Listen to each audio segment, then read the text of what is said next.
When did you realize someone hated you enough to ruin your life? The email notification pinged at 2:47 a.m., jolting me awake. Another client cancellation. The third one this week.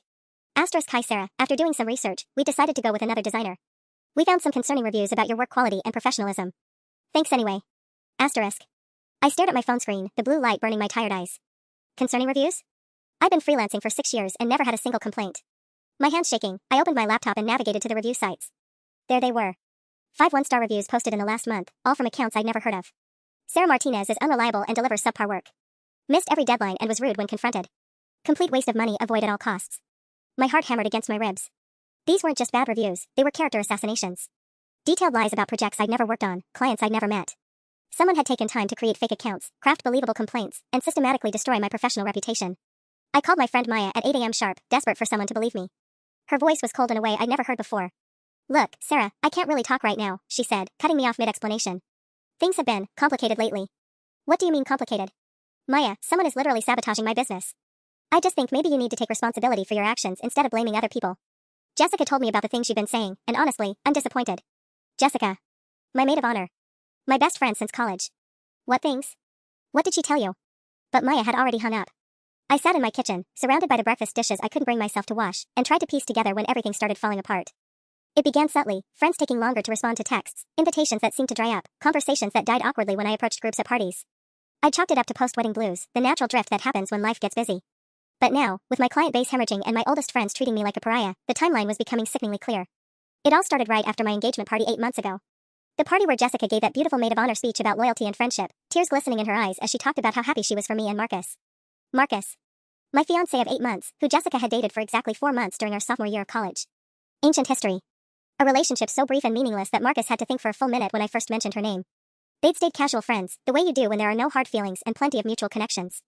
I opened my laptop again and started taking screenshots of the fake reviews, noting the dates, the usernames, anything that might help me figure out who was behind this. But deep in my gut, I already knew. The question wasn't who, it was how long this had been going on, and how far Jessica was willing to take it. My phone buzzed with a text from an unknown number. The IRS received an anonymous tip about unreported freelance income. Thought you should know. A friend. I dropped the phone like it was on fire. She wouldn't. She couldn't possibly hate me that much. But as I stared at those 5 fabricated reviews, each one more vicious than the last, I realized I didn't know Jessica at all. The IRS letter arrived on a Tuesday, thick and official and absolutely terrifying. I tore it open with trembling fingers, scanning the dense legal language until I found the heart of it. Asterisk anonymous tip regarding unreported income, audit, penalties and interest may apply. Failure to respond within 30 days, asterisk. $30,000. That's what they claimed I hadn't reported over the past 2 years. It was complete bullshit. I kept meticulous records, filed quarterly estimates, even overpaid just to be safe. But proving that would require an accountant I couldn't afford and months of bureaucratic hell that would destroy what was left of my business. I called Marcus, but his phone went straight to voicemail. He'd been pulling away for weeks now, coming home later from work, avoiding eye contact during dinner. When I tried to talk to him about the reviews, about Maya's strange behavior, he'd just shrug and say, maybe there's some truth to it, Sarah. You have been pretty stressed lately. Stressed, as if I was imagining my entire life collapsing around me. That afternoon, I drove to Jessica's apartment. I still had the spare key she'd given me 3 years ago, back when we were actually best friends. She wasn't home, but I wasn't there to confront her, not yet. I needed proof. Her laptop was open on the kitchen counter, logged into Facebook. My conscience screamed at me to leave, but I thought about that IRS letter, about the clients I'd lost, about Maya hanging up on me. I clicked on Jessica's messages. The first thread made my stomach drop. It was a group chat called Sarah's Situation with 8 of our mutual friends. Asterisk Jessica, 3:47 p.m., she's getting worse. Marcus called me crying yesterday because she accused him of cheating. She's paranoid and honestly kind of scary right now. Asterisk. Asterisk Becca, 3:52 p.m., that's so sad. Should we try an intervention? Asterisk. Asterisk Jessica, 3:53 p.m., I've tried everything. She needs professional help but she's in complete denial. She even accused me of sabotaging her business because she can't accept that her work quality has gone downhill. Asterisk. Asterisk Maya, 4:15 p.m., the stuff she said about you at coffee was really concerning, Jess. I'm worried about her mental state. Asterisk. I scrolled up, finding weeks of messages. Jessica painting me as unstable, paranoid, jealous. Telling elaborate lies about conversations we'd never had, things I'd never said. She'd convinced 8 of my closest friends that I was having a breakdown. But the real smoking gun was in her browser history. Multiple Gmail accounts, all with variations of common names. ReviewSite.com logins. Searches for how to report tax fraud anonymously and fake business reviews illegal. My hands were shaking so badly I could barely navigate, but I managed to screenshot everything. The fake email accounts. The timestamps showing she'd posted the reviews. The Google searches. Even a draft email to my biggest client, Amanda Morrison, claiming I'd stolen design concepts from other artists. A draft she hadn't sent yet. I was uploading everything to a cloud drive when I heard her key in the lock. Sarah? Jessica's voice drifted from the entryway, confused but not yet alarmed. Your car's outside. Everything okay? I closed the laptop and walked to meet her, the evidence safely stored in my phone. She looked exactly the same, perfectly blown out blonde hair, designer workout clothes, that concerned friend expression she'd perfected over the past 8 months. I know, I said quietly. Her face didn't change, but something shifted behind her eyes. Know what? I know about the reviews. The group chat. The IRS tip. All of it. For just a moment, her mask slipped. I saw something cold and satisfied flicker across her features before the concerned friend expression snapped back into place.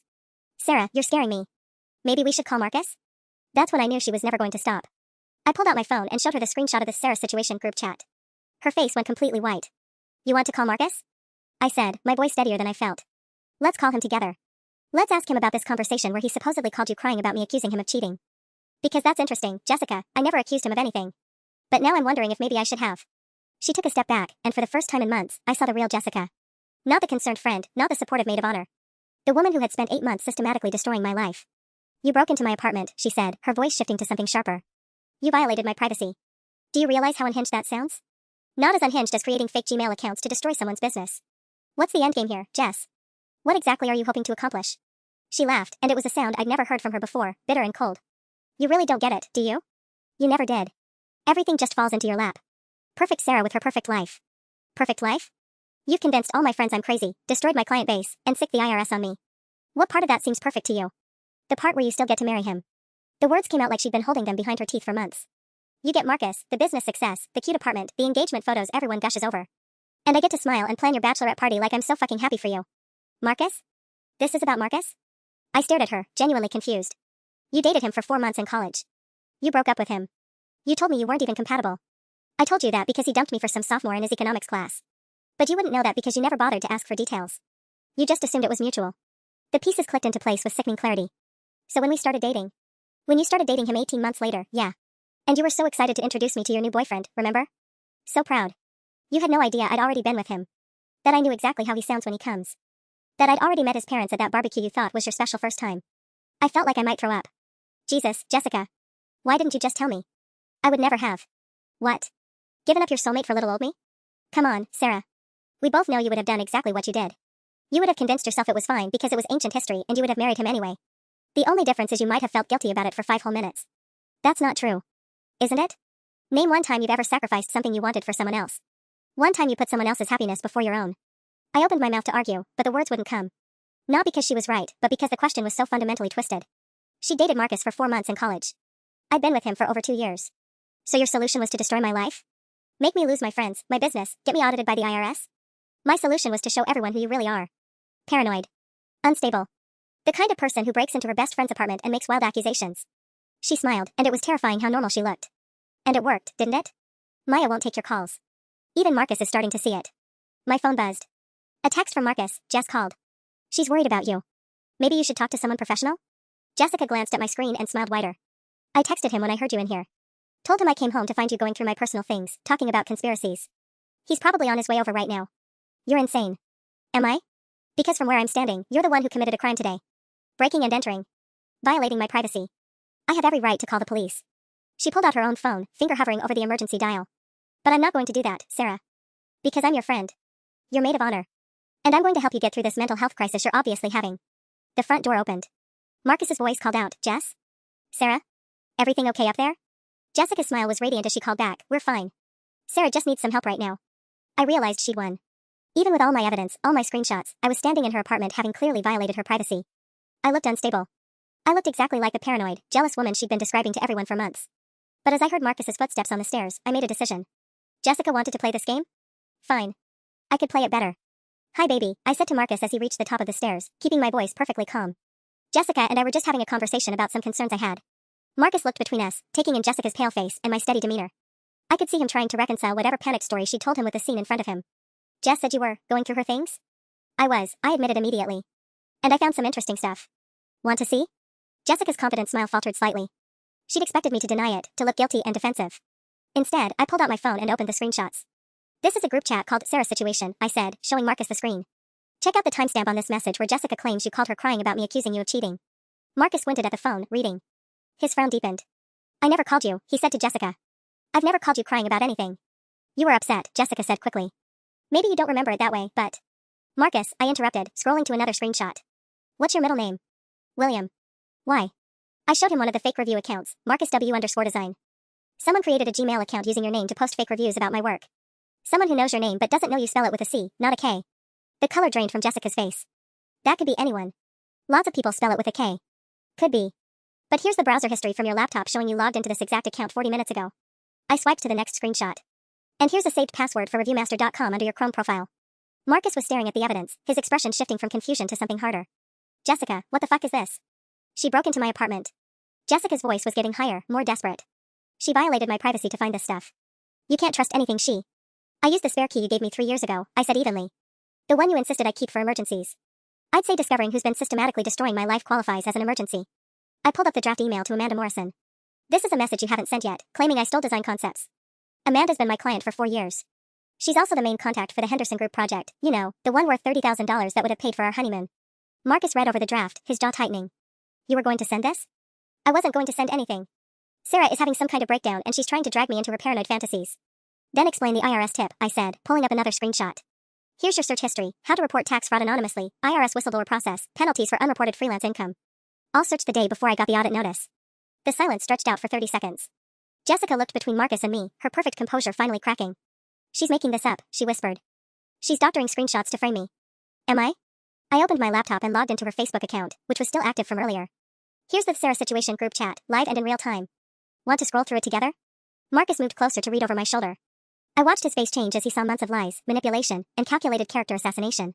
The fake stories about me being paranoid. The invented conversations. The systematic poisoning of every friendship I had. 8 months, he said quietly. You've been doing this for 8 months. Jessica looked at him with desperate eyes. Marcus, you know me. You know I would never. I know you dated me in college, he said. I know Sarah doesn't know we had sex in my dorm room while she was at her statistics study group. I know you've been carrying this grudge for 3 fucking years and I was too stupid to see it. That's when Jessica finally stopped pretending. The mask came off completely. Jessica's face twisted into something I'd never seen before, pure, concentrated hatred. You want to know the truth, she said, her voice dropping to a venomous whisper. Fine. Yes, I've been destroying your precious little life. And it's been so fucking easy, Sarah. Do you know why? Because deep down, everyone already suspected you were fake. I just gave them permission to believe it. Marcus took a step back, staring at her like she was a stranger. Jesus Christ, Jessica. Oh, don't act so shocked, she snapped at him. You've been having doubts about her for weeks. All those late nights when you didn't come home? You weren't working late, you were sitting in your car in parking lots, calling me. Talking about how different Sarah seemed, how paranoid and clingy she was getting. My stomach dropped. Marcus? He ran his hands through his hair, looking sick. She was helping me understand what you were going through. I thought you were having some kind of breakdown, and Jess said she was worried too. I was manipulating him, you idiot, Jessica said to me with something like pride. Every conversation, every concerned friend phone call. I told him you'd been asking me weird questions about your relationship. That you'd accused me of trying to steal him. I planted seeds, and Marcus watered them for me. The room felt like it was tilting. What questions? What accusations? None. I made it all up. But Marcus believed it because it explained why you seemed so stressed, why you were losing clients, why our friends were avoiding you. He wanted an explanation that wasn't his fault, so I gave him one. Marcus was staring at her in horror. You told me she was sick. You said she needed support, not confrontation. And you ate it up. Every time she tried to tell you something was wrong, you dismissed her as paranoid. Every time she needed you to believe her, you chose to believe me instead. Jessica's smile was sharp as glass. Do you want to know the best part? I've been documenting all of it. Every conversation where you doubted her, every time you confided in me instead of your fiancé. Sarah's not the only one who looks unstable in this story. She pulled out her own phone and opened a voice memo app. Marcus, March 15th, 11:23 p.m., she said, hitting play. Marcus's voice filled the room. I don't know what to do, Jess. She accused Mrs. Henderson of lying about canceling the project. She actually called her a liar to her face. I'm starting to wonder if I really know Sarah at all. Turn it off, Marcus said quietly. Marcus, March 28th, Jessica continued, playing another clip. She's obsessing over these fake reviews now. She showed me screenshots, but honestly, they look legitimate to me. What if her work quality really has declined and she just can't see it? Stop, I whispered. But Jessica was on a roll now, playing clip after clip of Marcus expressing doubt, confusion, and growing concern about my mental state. 3 months of phone conversations where she'd carefully guided him toward questioning my version of reality. You want to see psychological warfare? She said, still playing the recordings. This is it. I didn't just destroy your business and friendships, Sarah. I destroyed your relationship from the inside out. Marcus has been documenting your breakdown for me for months. Marcus looked like he might throw up. I thought I was helping. You said keeping track of her episodes would help us get her professional help. Episodes, I repeated numbly. You've been keeping track of my episodes. Sarah, I swear, I thought you were sick. She showed me articles about early onset bipolar disorder, about how creative people often develop mental health issues in their late 20s. It all seemed to fit. Jessica laughed. It fit because I made it fit. Every problem I created, I had an explanation for. Sarah's losing clients? She's becoming manic and making poor decisions. Friends are avoiding her? She's having paranoid delusions about people conspiring against her. The IRS audit? She's lost touch with reality and probably did forget to report income. But why? Marcus asked, and his voice cracked on the words. Why would you do this to someone you claim to care about? Because she took you from me, Jessica said simply. Because she gets everything she wants without even trying, and I get to watch from the sidelines pretending to be happy for her. Because when I saw you two together at that Christmas party 3 years ago, I knew I was going to have to smile and be supportive while the love of my life married my best friend. Love of your life? Marcus stared at her. We dated for 4 months in college. You broke up with me. You dumped me for Cindy Walsh, that vapid little economics major. But I never stopped loving you. And when Sarah started gushing about her amazing new boyfriend, when I realized it was you. Jessica shrugged. I knew I had 2 choices. Tell her the truth and lose you both forever, or play the long game. The long game, I said slowly, pieces still clicking into place. How long have you been planning this? Jessica's smile was terrible. Since your engagement party. The moment I saw how happy you looked, how perfect your life was becoming, I knew I had to do something. The reviews were just the beginning. Just the beginning? My voice came out as barely a whisper. What else did you do? Jessica's eyes glittered with something that looked almost like excitement. Oh, Sarah. You think some bad reviews and an IRS audit are the worst I can do? She walked to her kitchen counter and picked up a manila folder I hadn't noticed before. Remember when you had that food poisoning 2 weeks ago? The night before the Morrison Industries presentation? My blood ran cold. I'd been violently sick for 12 hours, barely able to keep water down. I'd had to send Marcus to deliver my presentation materials while I was doubled over in my bathroom. Amanda Morrison had been understanding, but I'd lost the contract to a competitor. You didn't eat anything unusual that day, Jessica continued conversationally. But you did drink that green smoothie I brought you from that place you love on 5th Street. The one with the boost shot. You poisoned me? Not poisoned. That's so dramatic. I just added a little something to help your digestive system express itself. X-Lax dissolves beautifully in wheatgrass, by the way. Though I may have been a bit heavy-handed with the dosage. Marcus grabbed the back of a chair, his knuckles white. You could have seriously hurt her. Please. It was a laxative, not arsenic. Sarah missed one presentation. She didn't die. Jessica flipped open the folder. But it did establish a pattern of unreliability right when Amanda Morrison was deciding between Sarah and Hartwell Design for the quarterly contract. She pulled out printed emails, screenshots, what looked like bank statements. Do you want to know what else I've been working on? Because the IRS audit is actually the least of your problems. I couldn't speak. Couldn't move. This woman I trusted, who I'd asked to be my maid of honor, had been systematically poisoning my life for 8 months. I'd been in contact with 3 of your former clients, Jessica continued, spreading papers across her coffee table like she was dealing cards. Telling them you've been struggling with substance abuse. Just friendly concern, you understand. Warning them they might want to review any contracts or ongoing projects. She held up a printed email chain. Jennifer Walsh from Walsh Marketing is particularly concerned.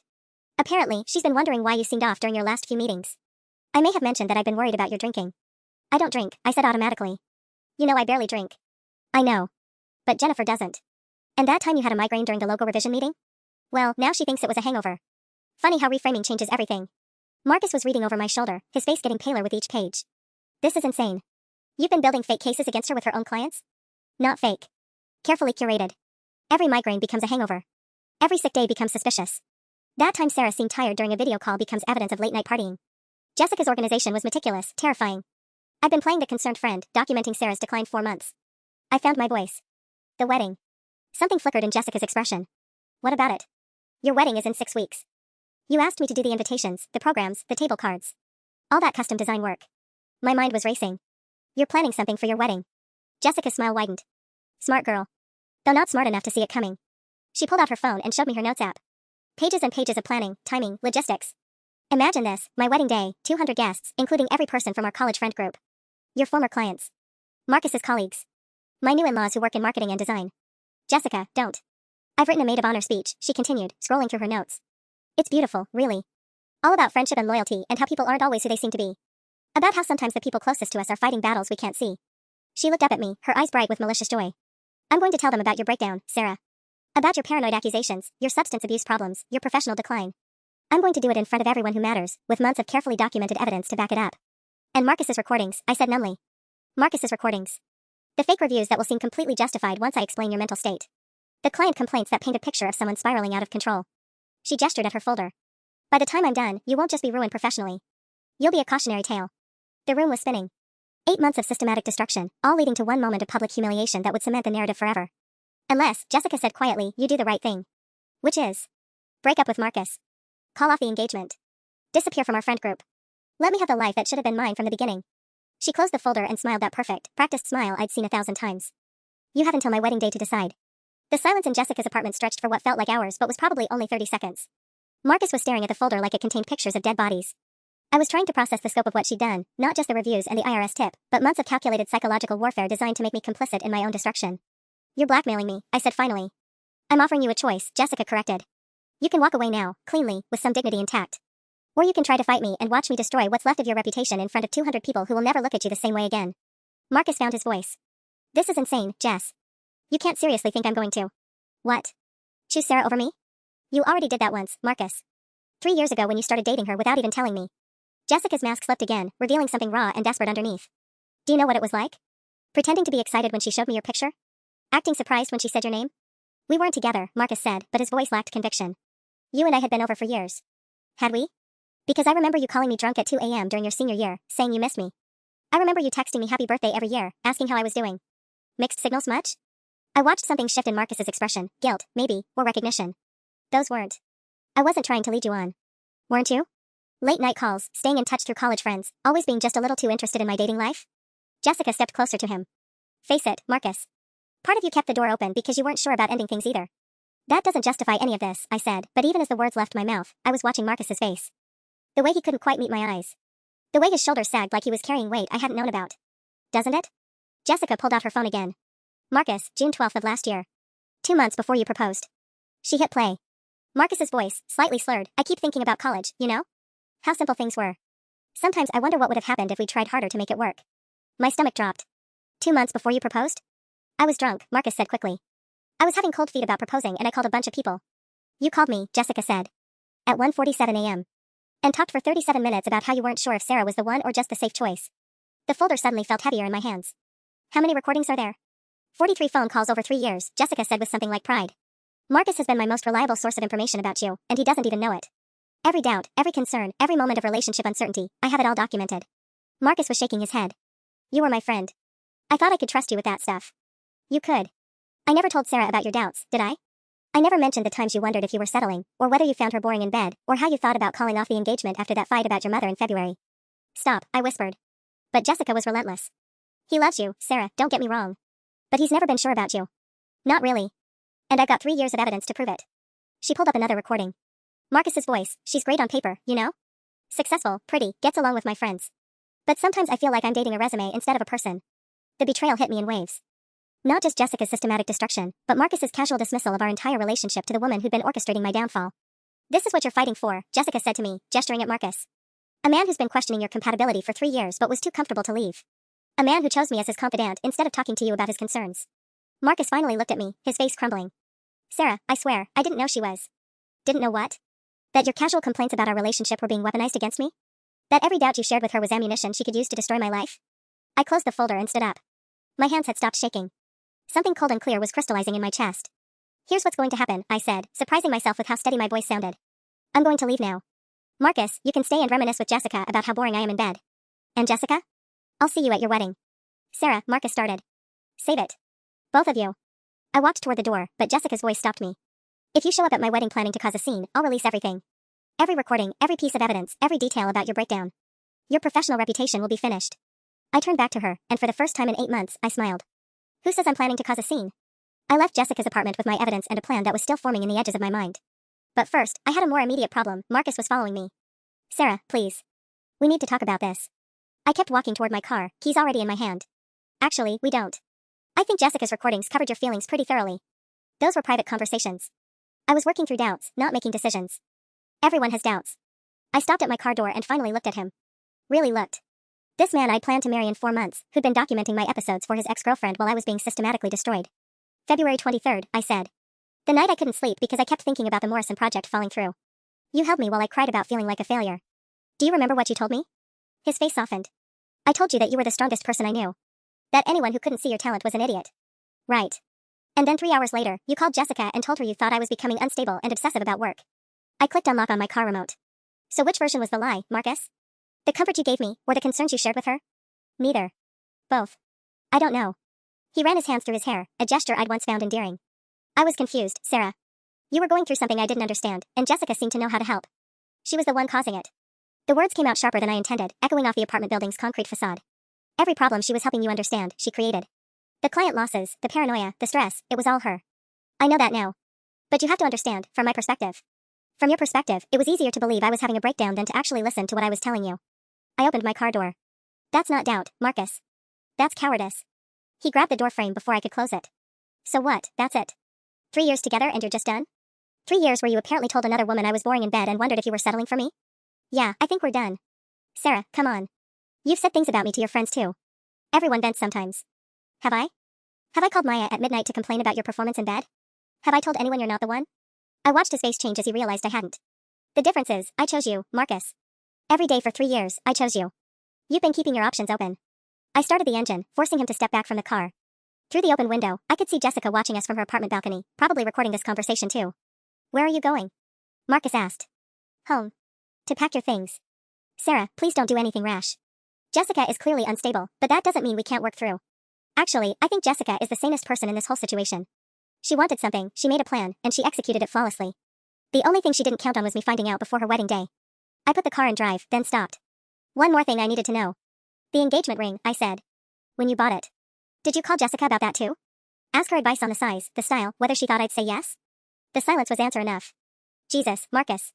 She helped you pick out my engagement ring. As I drove away, I could see him in my rearview mirror, standing in the parking lot with his phone already pressed to his ear. Probably calling Jessica to debrief about our conversation. Old habits die hard. But that was fine. Let them think they'd won. Let Jessica believe her ultimatum had worked, that I was slinking away defeated and broken. She wanted to play the long game? I was about to show her what a real endgame looked like. My apartment felt different when I walked in, smaller, somehow, like the walls had moved closer together while I was gone. Marcus's things were everywhere, his coffee mug on the counter, his gym bag by the door, his laptop charger snaked across the dining table. 3 years of shared space that would need to be untangled. But first, I had work to do. I opened my laptop and started with the basics. Bank accounts, credit cards, insurance policies, anything with both our names needed immediate attention. The joint checking account showed a balance of $12,847, money we'd been saving for the honeymoon. I transferred my half to my personal account, leaving a note in the memo, for the Tuscany trip we'll never take. Then I called my friend Rachel in Portland, one of the few people Jessica hadn't gotten to because she'd moved away before the systematic destruction began. Sarah. Oh my God, I was just thinking about you. How's the wedding planning going? The innocent question hit me like a physical blow. Actually, that's why I'm calling. The wedding's off. What? Sarah, what happened? Is Marcus okay? Marcus is fine. It's a long story, but I need a favor. Can I send you some files to store on your cloud drive? I need them backed up somewhere safe. Of course, but Sarah, you're scaring me. Are you okay? I looked around my apartment, our apartment, at the life I'd built that had been so carefully torn apart from the inside. I will be. But first I need to make sure Jessica can't delete the evidence. Jessica? Your maid of honor Jessica? Evidence of what? Like I said, long story. I'll call you tomorrow and explain everything. Right now I just need to know those files are safe. After Rachel confirmed she'd received everything, the screenshots, the recordings, the browser histories, all of it, I made my second call. Amanda Morrison speaking. Amanda, hi, it's Sarah Martinez. Do you have a few minutes to talk? Sarah, of course. Though I have to say, I was surprised to get Jessica's call yesterday. She seemed very concerned about you. My grip tightened on the phone. What did she tell you exactly? Well, it's sensitive, but she mentioned you've been struggling with some personal issues. Drinking, possibly some mental health concerns. She was worried about your ability to handle the Morrison Industries annual report project. The Morrison Industries project. The one worth $60,000 that I'd been courting for 6 months. The one that would single-handedly save my failing business. Amanda, I need you to know that Jessica has been systematically sabotaging my career for the past 8 months. I have documented proof that she's been contacting my clients with false information. Silence on the other end. Then, Sarah, that's a very serious accusation. I know how it sounds. But I can send you evidence right now, screenshots showing she created fake accounts to post negative reviews about my work, records of her contacting other clients with similar stories about my supposed substance abuse. Sarah, this sounds like exactly the kind of paranoid thinking Jessica was worried about. And there it was. The perfect trap. Any attempt to defend myself would only reinforce the narrative Jessica had carefully constructed. Accuse her of sabotage? Paranoid delusions. Provide evidence? Desperate conspiracy theories from someone who can't accept responsibility for her own failures. Amanda, please. Just look at the evidence before you make any decisions about the Morrison Industries project. Sarah, I think you should focus on getting the help you need right now. The project can wait. The project couldn't wait, and we both knew it. Morrison Industries was moving forward with or without me. By the time I got help and proved my stability, they'd have chosen someone else. After Amanda hung up, I sat in my kitchen and finally let myself feel the full scope of what Jessica had accomplished. It wasn't just the fake reviews or the IRS audit or even the destroyed friendships. It was the perfect psychological prison she'd built around me, where every attempt to prove my innocence became evidence of my guilt. My phone buzzed with a text from an unknown number. How did your conversation with Amanda go? Jay. She was monitoring my calls. Probably had been for months. I typed back, congratulations. You win. Her response came immediately, I always win, Sarah. That's the difference between us. I think 10 steps ahead. I stared at that message for a long time. Then I smiled and typed, funny thing about thinking 10 steps ahead. Sometimes you miss what's happening right in front of you. This time, she didn't respond. I spent the rest of the evening methodically going through 3 years of memories, looking for signs I'd missed. The time Jessica insisted on planning my surprise birthday party, then seemed disappointed when Marcus actually showed up. The way she always had just slightly too detailed questions about our relationship problems. How she'd started every conversation about Marcus with I hope this isn't weird since we used to date, but it was the small things that really got to me. Like how she always ordered my coffee wrong when she offered to grab drinks, oat milk instead of almond, even after 3 years of friendship. How she'd give me advice that seemed supportive but somehow always made situations worse. The time she encouraged me to be honest with Marcus about feeling neglected, which led to our biggest fight ever because I'd followed her script word for word. At 11:30 p.m., my phone rang. Maya's name appeared on the screen, the first time she'd called me in 6 weeks. Sarah? I just got off the phone with Jessica. She told me about what happened at her apartment today. I closed my laptop and walked to the window. Let me guess. She said I broke in and went through her personal things because I'm having a paranoid breakdown. She said you've been accusing her of sabotaging your business. That you showed Marcus some kind of fake evidence you'd manufactured. Maya's voice was careful, like she was talking to someone dangerous. Sarah, honey, this doesn't sound like you. Doesn't it? Or does it sound exactly like the version of me Jessica's been describing for months? Silence. Then, she played me a recording, Sarah, of you yelling at her, making these wild accusations. You sounded unhinged. My blood went cold. When did she record that? Today, I guess. When you confronted her. I closed my eyes, remembering the moment I'd raised my voice in Jessica's apartment. The moment I'd said she's the one causing it. Which, taken out of context, would sound exactly like the paranoid outburst of someone who couldn't accept reality. Maya, did you hear the whole conversation? Or just the part where I was yelling? She just played the part where you were screaming about her destroying your life. Sarah, it was honestly scary. Of course she had. Jessica had recorded our entire confrontation, then edited it down to the most damaging 30 seconds. Another piece of evidence for her collection. She's been recording conversations for months, I said quietly. Not just mine. Marcus's too. She has 3 years worth of private phone calls where he complained about our relationship. Sarah, listen to yourself. You're saying Jessica has been running some kind of elaborate surveillance operation against you and Marcus. Doesn't that sound a little crazy? Yeah, it does. That's the point. I pressed my forehead against the cool window glass. Maya, I need you to think about something. When did you first start having doubts about me? What specific moment made you think I was becoming unstable? I don't know. It was gradual. Jessica mentioned you'd been asking her weird questions about your relationship, and then you started seeming more stressed at group events, and those reviews started appearing. Right. It was gradual. Because Jessica spent months building that narrative, one conversation at a time. I turned away from the window. Tell me this, have you actually witnessed me doing anything unstable? Or have you just heard about it from Jessica? The pause told me everything I needed to know. She cares about you, Maya said finally. Whatever you think she's done, she's genuinely worried about you. She's planning some kind of intervention. An intervention? At her wedding. She wants to get all our friends together and confront you about the drinking and the paranoid behavior. She thinks if enough people express concern at once, you might finally agree to get help. The intervention. That was Jessica's endgame, not just destroying me, but making it look like an act of love. My blood turned to ice water. She's planning an intervention at her wedding? Not during the ceremony, Maya said quickly. After the reception. She's reserved a private room at the venue. She wants everyone who cares about you to be there, me, Becca, Tom, your college friends. Even some of your clients who've expressed concern. The scope of it hit me like a physical blow. Jessica wasn't just planning to humiliate me in her maid of honor speech. She was orchestrating a full psychological ambush, designed to look like an act of collective love and concern. Maya, think about this logically. If I was really having a breakdown, would an intervention at someone's wedding be appropriate? Wouldn't a real friend handle this privately? She tried private conversations. She said you got defensive and accused her of lying. Maya's voice was getting tighter. Sarah, she showed me the screenshots of those messages you sent her. The ones where you accused her of creating fake email accounts. Because she did create fake email accounts. I can prove. With evidence you found by breaking into her apartment. Evidence that conveniently supports your theory that she's been plotting against you for months. Maya sighed. Honey, I know you've been under a lot of stress with the business problems and the IRS thing, but this conspiracy theory about Jessica isn't healthy. I realized with crystal clarity that Maya was already gone. Jessica had done her job too well, planted the seeds too deep. Anything I said would only reinforce the narrative of Sarah having a breakdown. Who else knows about this intervention? Everyone who's coming. We've all been talking about how to help you. Tom thinks we should have done it months ago, after you accused Mrs. Henderson of lying about why she canceled her contract. Mrs. Henderson. The client who'd canceled the $30,000 project the day after I'd been mysteriously food poisoned. I'd never accused her of lying. I'd asked Jessica if she thought the timing was strange, and Jessica had apparently turned that private conversation into evidence of my paranoid delusions. Maya, I need you to listen very carefully. Check the date on those screenshots Jessica showed you. The ones where I supposedly accused her of creating fake accounts. I don't remember the exact date. Check them. Because I guarantee they're from today, after I actually found the evidence. She's using my real accusations, made after I discovered the truth, to prove I was paranoid before I had any reason to be suspicious. Sarah. And ask yourself this, if Jessica really wanted to help me, why wouldn't she include Marcus in this intervention? Why plan it for after her wedding reception, when everyone's been drinking and emotions are running high? The silence stretched for almost a minute. She said Marcus is too emotionally involved to be objective, Maya said finally, but her voice had lost some of its conviction. Or maybe because Marcus has heard Jessica's recordings and knows exactly how much evidence she has against him too. I picked up the folder Jessica had left on her coffee table, the one I'd grabbed on my way out. Maya, Jessica recorded Marcus for 3 years.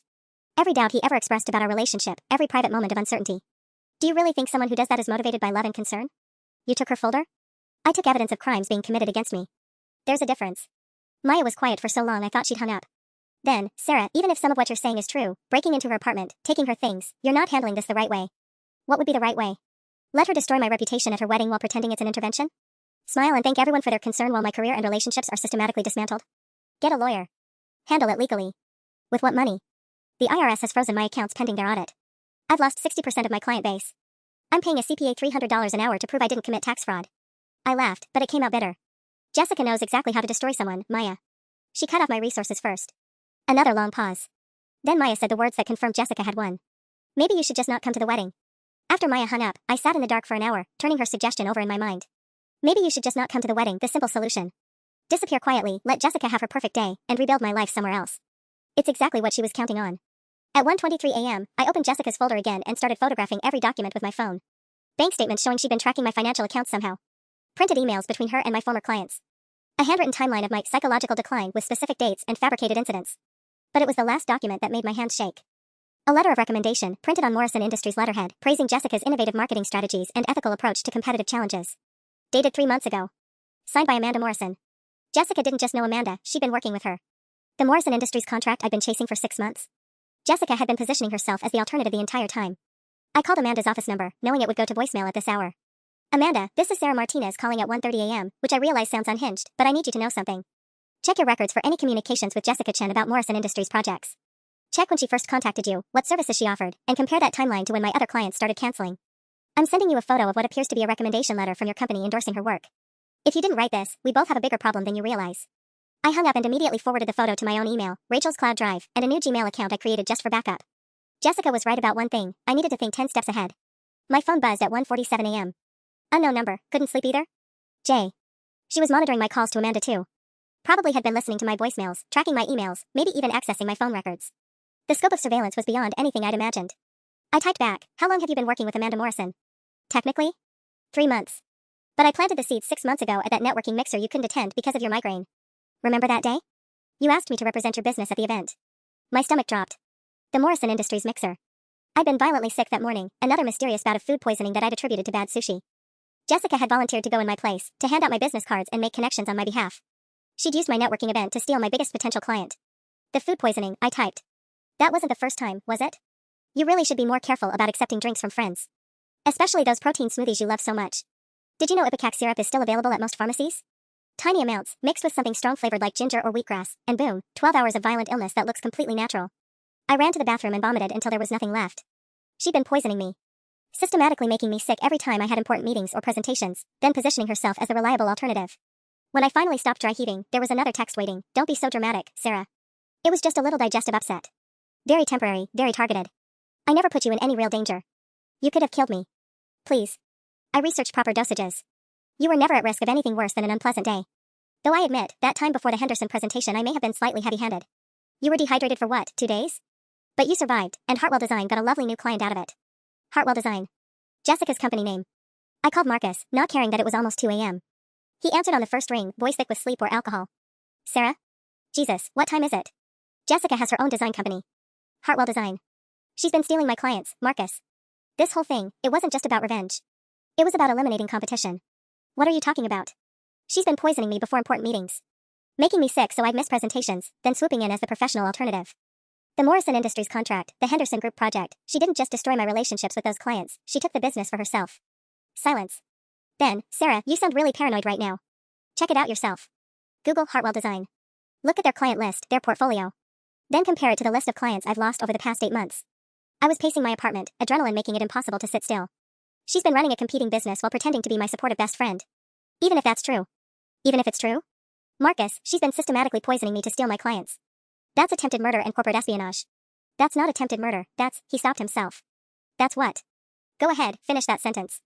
That's the kind of extreme interpretation that makes people worried about your mental state. The casual dismissal hit me like a slap. Even faced with evidence of Jessica's criminal behavior, Marcus's first instinct was to question my perception of reality. You know what? You're right. This is exactly the kind of thing a crazy person would say. Which is why Jessica knew she could get away with it. I hung up and immediately blocked his number. At 2:15 a.m., my phone rang. Amanda Morrison. Sarah, I got your voicemail. We need to talk. Amanda's voice was sharp, fully awake despite the late hour. I need you to explain to me how you got a copy of a document from my personal files. So you did write that recommendation letter for Jessica? Sarah, that letter was part of a confidential vendor evaluation process. The only people who should have access to it are myself, my assistant, and the legal department. Her tone shifted from confused to suspicious. How exactly did you obtain Morrison Industries' internal documents? My mind raced. Jessica had it in a folder in her apartment. A printed copy on your letterhead, praising her marketing strategies. That's impossible. That letter was never printed, never sent, and certainly never shared with Jessica Chin. It was part of an internal assessment we conducted after she approached us about taking over your contracts. The pieces clicked together with sickening clarity. She hacked your systems. Or someone gave her unauthorized access to confidential company information, which is a federal crime. Amanda's voice was ice cold now. Sarah, I need to know exactly how you came into possession of that document, and I need to know right now. I walked to my kitchen and photographed the letter again, this time zooming in on the metadata printed at the bottom, something I'd missed in my earlier panic. Amanda, look at the bottom right corner of the letter. There's a file path printed there, / Amanda.Morrison / desktop / vendor evals. Silence. Then, Jesus Christ. That's my personal computer's file structure. The letter isn't just from your internal system. It's from your personal laptop. Which means Jessica didn't just hack Morrison Industries, she hacked your home computer. How would she even, wait. Amanda's voice got quieter. That networking mixer 6 months ago. The one where she was representing your business. She asked to borrow my laptop to show me your portfolio because her tablet wasn't working. And you let her? For maybe 10 minutes while I took a phone call. She said she needed to access your cloud drive to show me some samples. Amanda was quiet for a long moment. Sarah, if she installed monitoring software on my laptop during that meeting. She's had access to everything. Your emails, your files, your client communications. She knew exactly what Morrison Industries was looking for because she was reading your internal assessments in real time. Amanda swore quietly. This explains how she seemed so prepared for every conversation, how her proposals always addressed our exact concerns before we even voiced them. We thought she was just exceptionally intuitive. She was reading your mind through your laptop camera and keylogger software. I pulled up Jessica's late-night text messages. Amanda, she's been monitoring my communications too. She knew I called you tonight within minutes of me leaving the voicemail. How is that possible? I don't know, but she texted me about it immediately. Which means she either has access to my phone, my email, or... I stopped, a horrible thought occurring to me. Or she has access to your voicemail system too. Another long pause. Sarah, I'm going to need you to come in tomorrow morning. And bring everything you have, all the documents, screenshots, anything Jessica gave you access to. We're going to need to involve both IT security and law enforcement. What about the Morrison Industries contract? Suspended immediately until we figure out how much of our confidential information has been compromised. Sarah, if what you're telling me is accurate, Jessica didn't just steal your clients, she committed corporate espionage against a Fortune 500 company. Amanda's voice was grim. She's looking at federal charges. After Amanda hung up, I sat staring at Jessica's folder with new understanding. This wasn't just personal revenge or professional jealousy. Jessica had been running a sophisticated criminal enterprise, using me as cover while systematically infiltrating my clients' systems and stealing their proprietary information. My phone buzzed, late-night phone calls to clients rarely end well, Sarah. Sweet dreams. Jay. But for the first time in 8 months, I smiled as I typed my response, see you at your wedding, Jess. It's going to be unforgettable. The morning of Jessica's wedding dawned gray and humid, the kind of oppressive August weather that makes everything feel sticky and wrong. I'd been awake since 4 a.m., running through my plan one final time while sipping coffee that tasted like cardboard. The past 2 weeks had been a whirlwind of federal investigators, forensic accountants, and IT specialists crawling through Jessica's digital footprint. What they'd found was staggering, not just the monitoring software on Amanda's laptop, but a sophisticated network of keyloggers, email interceptors, and social media scrapers that had been harvesting data from dozens of my clients' systems. Special Agent Patricia Kim had called it one of the most comprehensive small business espionage operations she'd encountered in 15 years with the FBI's white-collar crime division. Jessica hadn't just stolen my clients, she'd been selling their proprietary information to competitors across 3 states. But none of that mattered today, because Jessica didn't know we'd found it yet. The arrest warrant had been sealed at my request. I'd convinced Agent Kim to wait until after the wedding, arguing that Jessica would likely destroy evidence if she knew we were closing in. What I didn't tell Agent Kim was that I needed Jessica to feel safe, confident, completely in control when she delivered her maid of honor speech.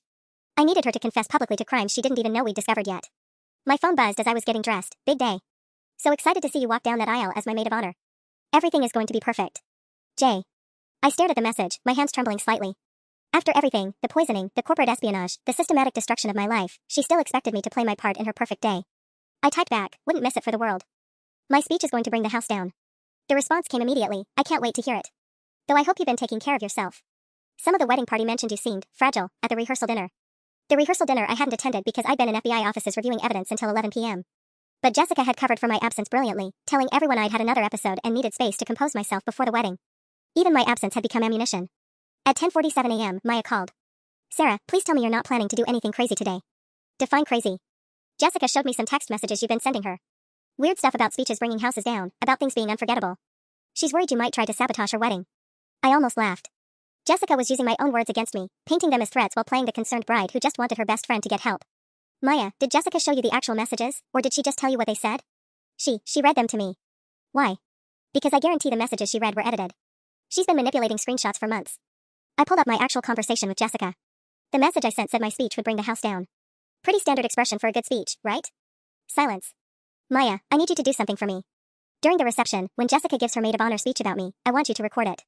All of it. Sarah, what are you planning? I'm planning to let Jessica tell everyone exactly who she really is. At noon, I drove to Hillcrest Manor, the venue Jessica had chosen for its old money elegance and perfect photo opportunities. The parking lot was already half full with guests arriving for the 2 p.m. ceremony. I sat in my car for 5 minutes, looking at the grand stone building draped in white silk and roses.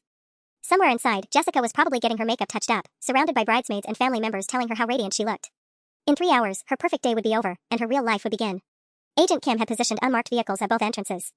The moment Jessica's speech was finished, the moment she publicly confessed to crimes we already had evidence for, they'd move in. But first, she had to say the words herself, in front of 200 witnesses with cameras recording everything. I checked my reflection in the rearview mirror one last time, straightened my bridesmaid dress, and walked toward the venue with Jessica's speech in my purse, the speech she'd sent me yesterday with detailed instructions on exactly what to say about my recovery journey and gratitude for her unwavering support. She had no idea I'd written my own version. The ballroom fell silent as Jessica took the microphone, radiant in her designer gown, every inch the perfect bride. 200 guests turned their attention to her, phones already recording what they expected to be a heartfelt speech about friendship and love. I want to talk about my maid of honor, Sarah Martinez, Jessica began, her voice warm and melodic. Sarah and I have been through so much together, and I think it's important to be honest about the struggles we've faced as friends. I stood at the head table, watching her perform with the same sick fascination you'd feel watching a car accident in slow motion. Some of you know that Sarah has been dealing with some personal challenges this past year. Mental health struggles, some substance issues, paranoid thoughts about people trying to hurt her career. Jessica's voice carried just the right note of compassionate concern. There were times when she accused me, her best friend, of sabotaging her business, of stealing her clients. Murmurs rippled through the crowd. Phone stayed up, recording every word. But I want everyone to know how proud I am of Sarah for getting the help she needed. It wasn't easy watching my best friend spiral into paranoia and delusions. The late-night phone calls where she'd accuse me of hacking her email, of poisoning her food before important meetings, of somehow stealing her clients by, and this was my favorite, apparently hacking into their computer systems to steal proprietary information. She laughed, a tinkling sound that carried across the ballroom. Several guests chuckled along. I mean, can you imagine? Me, running some kind of sophisticated corporate espionage operation? Creating fake email accounts to post negative reviews about her work? The stories got more elaborate every week. My phone buzzed. A text from Agent Kim, she's giving us everything. Keep her talking. Jessica was building to her crescendo now, her voice gaining strength. But the hardest part was watching Sarah lose touch with reality completely. She actually broke into my apartment, went through my personal computer, and manufactured evidence to support her conspiracy theories. She found business documents, legitimate business documents from my own design company, Hartwell Design, and convinced herself I was stealing her clients. The crowd was riveted now. This was better than any wedding toast they'd ever heard. She even got Amanda Morrison from Morrison Industries involved in her delusions, convinced Amanda that I had somehow hacked her personal laptop to steal confidential information. Can you imagine? The FBI actually spent 2 weeks investigating her claims. My heart rate spiked. She didn't know the investigation was ongoing. She thought it was over. But here's what really broke my heart, Jessica continued, tears glistening in her eyes. Sarah was so convinced that I was this criminal mastermind that she couldn't see how much I loved her. How every time she called Amanda Morrison at 2 a.m. with another conspiracy theory, I was the one doing damage control.